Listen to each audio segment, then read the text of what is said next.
Zach Tucci of North Carolina, Jake Naso of Duke at the face-off dot. Blue Devils win the opening draw.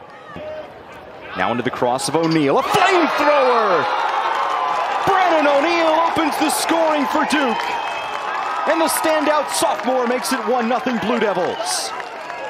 It was great rotation on that. You can see they were very patient and they spread it out. They made the defense come out to play them. Longer slides, eventually move the ball quick enough. You have someone like O'Neal open who has just an absolute. Andrew McAdory, standout freshman number 2 in blue, gives it up for O'Neal, the goal scorer. Wants another one, and he has it. Brennan O'Neal with his second goal of the game, and O'Neal scores yet again. The visiting Blue Devils make the 8-mile trip down to Chapel Hill and have raced out to the early lead. Trio, Justin Anderson, Tanner Cook, and William Perry, they're all gone. Having to be replaced this year as Brennan O'Neal has a hat trick. Third goal of the game for Duke's goal leader, number 38 on the season for the sophomore. Yeah, this is a classic question mark dodge, right? He's going to come around righty, and then he's going to pump it back with his strong, dominant hand, lefty. He has really, I think, realized that he needs to, play the game on both sides of the goal instead of. Robertson from distance. Joe Robertson, the grad student from Salem, Virginia, moves just 2 points away from 200 for his career. Yeah, Robertson is a very shifty and patient dodger. So he's going to go back and forth 3 or 4 times in order to get the right positioning, get his feet set up right, get the right angle on the goal, and then pull it in. You notice that even before he shot, he was still thinking maybe I should pass. And he's that kind of heady, sort of patient player who fights for the high probability shot. Waning seconds of the extra man. Schertzinger, Carolina capitalizes man up. 5th of the season for the Cincinnati, Ohio senior.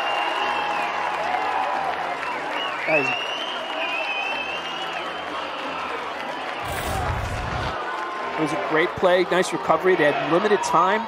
He took his time out here, found time and space, moved in. They waited for the right shot. It was really beautiful. And, again, you're Adler, you can't stop every shot, and that was a well-placed shot. It's beautiful. He has 1 goal today. Gets a step on Bresci, out top. Nakai Montgomery stings it past Krieg. Grad student who's experienced a lot of Carolina Duke games through the years, brings the Blue Devil fans to their feet and pushes the lead back to 4. Right, so patient play. They work on this play in practice. Getting Nakai Montgomery open for his signature overhand shot. He's made a living on this shot right here, and if you're going to give him that time and space, he is going to blow it by you. He's a great shooter, great athlete. I tell you these things. So you look to your attackmen who are watching the whole game to basically help to figure out what should the tempo be.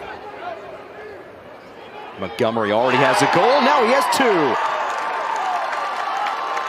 Nakai Montgomery scores again. He hadn't scored since March 5th. Now a 2-goal game today against the arch-rival Tar Heels. Known as having probably the most dominant first step in lacrosse. There it goes right there. You see the defender trailing the whole way. You can't play defense with your stick on him. You have to have your body. And at that point, Nakai has just a great shot from close in. But it happened when math starts to take over. Becomes a possession game. Yeah. O'Neal from goal line extended. It's a 4th goal today. What a physical take by Brennan O'Neal. And Caputo set that up. He brought out 2 guys on him, and then boom, double team. How do you recover? You cannot cover Brennan O'Neal with just 1 player, unless you're putting the body on him, and you can't because he's 237 pounds. Now I asked John Danowski prior to a game earlier. When you see some games where, especially in girls lacrosse, where they face guard, they want to deny the best player the ball. Brennan O'Neill will not be denied today. 5 goals for Brennan O'Neill, 5 of Duke's 8. He keeps on scoring against the arch rival Tar Heels. O'Neill, the dodge, the shot, the score. It is something that Duke has taken advantage of today, and let's see where it goes.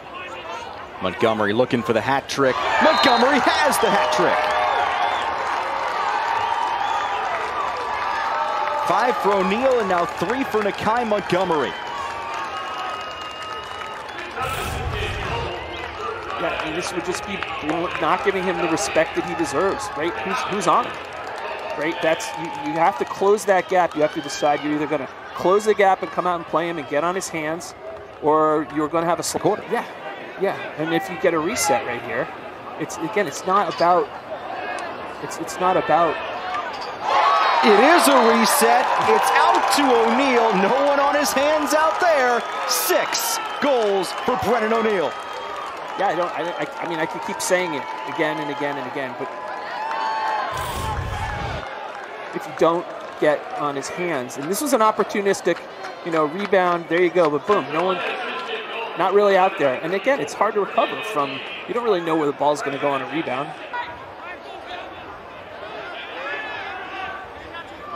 Herbert's a great player. Bounces right to Jacob Kelly, wrap around, sneaks one past Adler.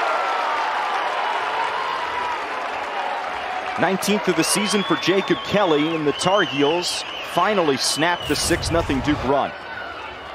Yeah, so it was a nice dodge. Got Duke a little bit off-centered and defensively.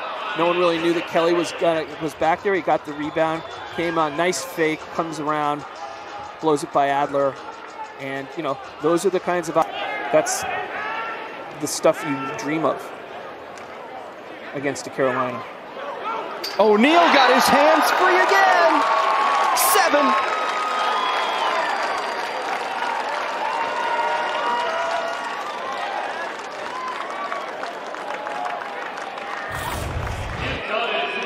It's a sweep dodge. He's going to come in. He's testing, pulling in, pulling out. Again, the whole time he's doing that arc, there's really not anyone on his hands, right?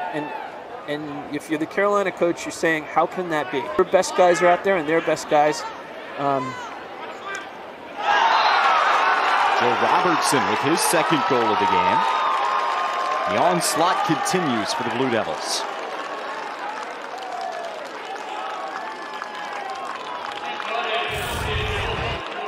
Yeah, he's just sort of probing in. He's been given time and space. No one's on the hands, and it's very hard to play with a guy like Robert. Yeah. And it was interesting. I saw an interview with him afterwards, one of the games, and he said, "I actually, the dodge that he got." There's the first of the day for Chris Gray. It comes with 10-12 to go in this 4th quarter. And it ties Pat Spencer for 3rd in Division I history in career points. Amazing goal, amazing player. You look at amazing goal, amazing player. You look at him now, always finding an opportunity.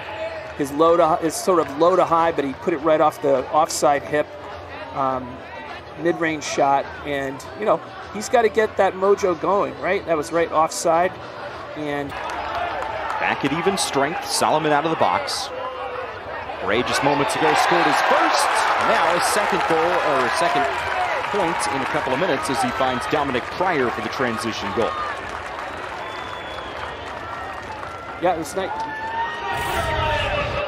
Great transition. They're trying to get, they've got numbers. They're looking around the trail right there. So, that's textbook. They practice it all day long. And you got that trail cutter in there, and he's just going to put it right in, one-on-one with the goal. So they're going to play. They're just going to play offense now. Dyson Williams with his 2nd of the game. Nice feed. So back to a 10-goal lead for the Blue Devils. Dyson Williams receives the feed from Robertson. All Duke in Chapel Hill.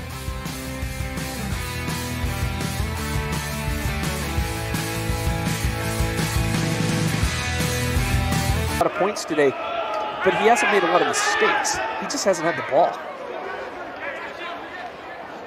McAdory, the standout freshman, with a sidearm rip past Colin Krieg. 15th goal of the season for Andrew McAdory.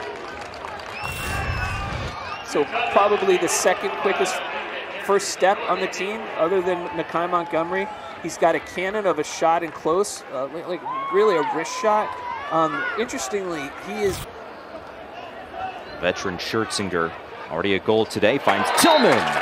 And it's Tillman's 14th of the season. Had a hat trick last week against Bellarmine and now has his first of the day. It was just a nice inside play here. You know, beats him on the dodge, looks inside. Devils are basically ball watching a little bit on the inside. Again, why was that pass effective? No one was on his hands.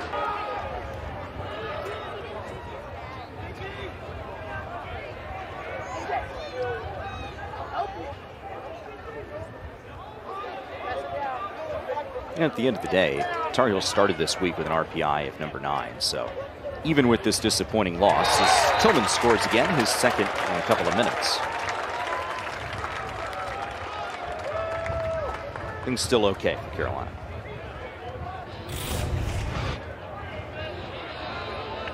Yeah, same beautiful cross cage pass. No one on Tillman. You got to guard him. Time and room. He puts it down. Off.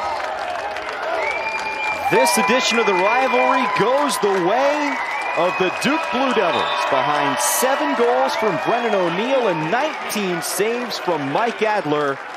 Duke earns a top 10 win on the road against their arch rivals. Yeah, this was a game that